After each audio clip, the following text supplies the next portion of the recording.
갈등 속에서도 하나님의 역사는 흐른다.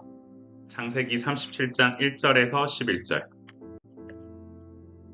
사랑하는 성도 여러분, 야곱은 아버지 이삭이 거주하던 땅에 살게 됐습니다. 그동안 행했던 나그네 생활을 청산하고 이삭의 뒤를 이어 가나안에 정착하게 된 것이죠.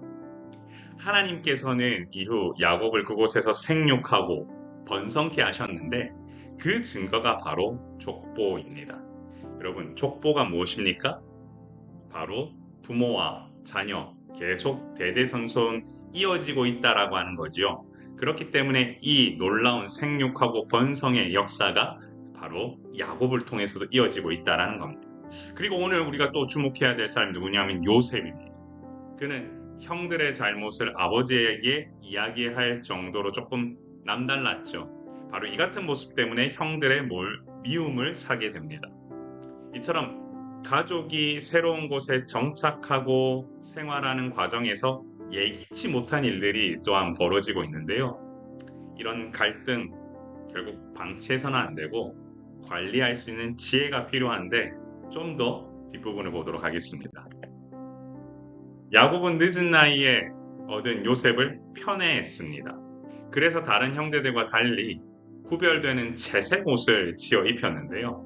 그런데 안타깝게도 이 옷은 야곱의 편애 대상자로 낙인 찍히는 그런 결과로 이어지게 되었습니다. 요셉의 삶을 어렵게 만드는 계기가 된 것이지요. 또한 요셉은 자신이 꿈꾼 내용을 형들에게 이야기합니다. 자기 입에서 내뱉는 순간 그는 더욱더 미움을 받는 존재가 됐습니다. 이처럼 편애는 사람을 예상 밖의 상황으로 몰아넣지요.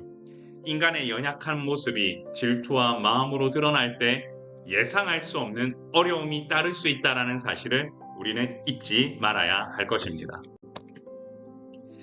요셉은 형들에게 자신의 꿈 이야기를 했습니다. 밭에서 곡식 단을 묶었는데 자기 단은 일어서고 형들의 단은 자기 단에 절한다라는 내용이었습니다. 이 꿈을 들은 형들은 요셉에게 네가 참으로 우리의 왕이 되겠느냐라고 하면서 비꼬아 버리죠. 마음의 상처가 깊이 박혔기 때문에 동생을 향한 사랑을 찾아보기 어렵습니다. 이처럼 모든 사람이 개인의 꿈과 재능을 드러낼 때 그 이야기를 소화하지 못한 경우가 발생하지요. 인간이 가진 연약함 때문에 일어나는 일일 것입니다. 그래서 가진 재능이 잘 드러나기 위해 겸손한 모습으로 자신을 정비하는 것도 지혜입니다. 하나님의 나라의 확장은 만만하지 않습니다. 그러나 이 모든 것을 하나님이 하신다는 걸 믿고 가면은 하나님의 뜻 안에서 모든 것이 이루어질 것입니다. 요셉은 다시 꿈을 꾸고 형들에게 해와 달과 11별이 자신에게 절한 꿈 이야기를 또 하게 됩니다.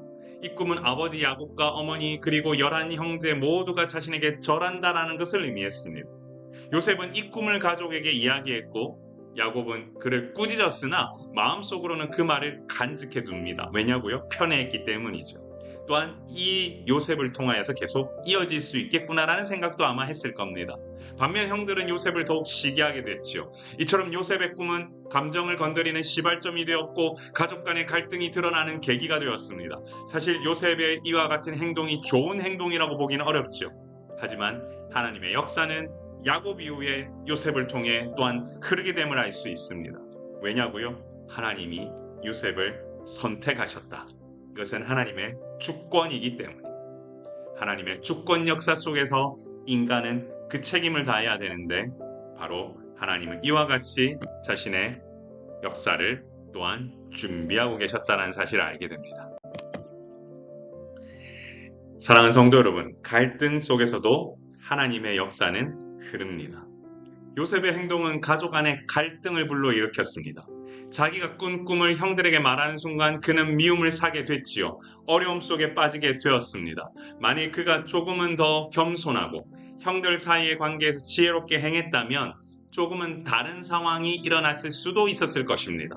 하지만 야곱이 요셉에게 채색 옷을 입혔을 때부터 요셉이 맞이할 고난은 어쩌면 피할 수 없는 것이었습니다. 그러나 이 모든 것과 더불어 하나 중요한 것은 하나님께서 요셉을 어떻게 쓰시고자 했냐는 작정하셨다는 사실이죠. 하나님께서는 요셉을 택하셨고 그를 고통 속에서도 자신의 뜻을 이루어가는 도구로 삼으십니다.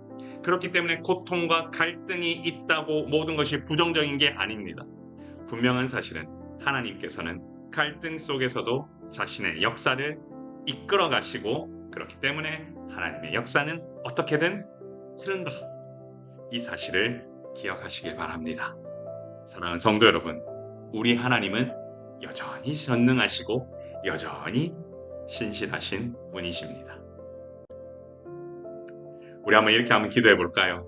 주여, 나의 부족함과 연약함에도 불구하고 하나님의 역사가 흐른다는 사실을 잊지 않고 기억하게 하옵소서. 사랑하는 성도 여러분, 우리의 부족함과 연약함이 있습니다. 자신도 모르게 겸손함이 사라질 때도 있습니다. 그러나 여러분, 항상 매 순간 하나님의 주권 역사가 어떻게 이루어지는지에 대해서 집중을 하셔야 됩니다. 그리고 만약에 여러분이라면 좀 더 겸손하게 하나님 앞에 엎드리고 주변에도 살펴볼 수 있는 부분이 필요하겠죠. 누군가를 편애하기보다는 좀 더 두루두루 그리고 하나님의 뜻을 잘 전할 수 있으면 좋겠다라는 생각을 해보게 됩니다. 어쨌든 하나님의 역사는 흐릅니다. 같이 한번 기도하겠습니다. 존귀하신 하나님 아버지, 은혜를 감사합니다. 하나님의 주권 역사가 우리의 인생 가운데 있음을 알기에 오늘도 우리가 살아갈 수 있음을 믿습니다. 주님, 우리와 동행하여 주시고 베풀 만한 은혜와 자비를 베풀어 주시고 한량없는 은혜로 우리 모든 성도들의 삶 가운데에 택함 받은 자가 누리는 놀라운 축복을 경험하고 기억하게 하여 주옵소서. 오늘 이 시간 주께서 부으신 은혜가 우리 가운데 넘쳐나기를 소망하오며 하나님 주시는 은혜로 사는 우리의 인생이 되게 하옵소서. 감사드리며 예수 그리스도의 이름으로 간절히 기도드리옵나이다. 아멘.